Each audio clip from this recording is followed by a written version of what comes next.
съм си сега. Не намерих сили аз да спра.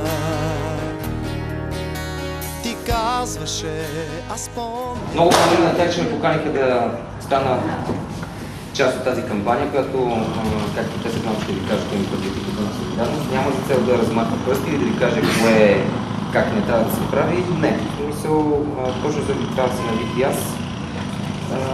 Това просто да ви кажем, че да, окей, това не е окей, нали, да се откроят наркотици, но трябва да знаете, ако сте решили нещо да пробвате, нито един от нас, предполагам нито един ваш родител, никой просто не може да ви накара да се откаже от това решение.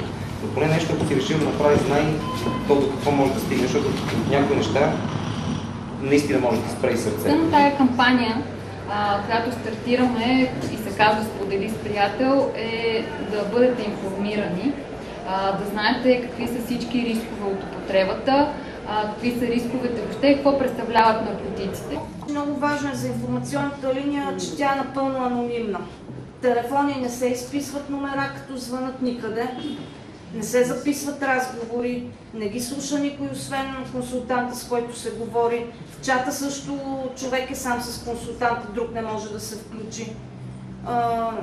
Така че може да има жив контакт всеки ден, във всеки момент, когато човек изпита желание или особено по нужда. На сайта ни има всякаква информация за комуни, има истории на хора, които са минали по този път, има филми, има галерия на ефектите, където може да видите ефектите от всяко едно вещество, придружено с картинки, които се движат, музика и всякакви такива неща.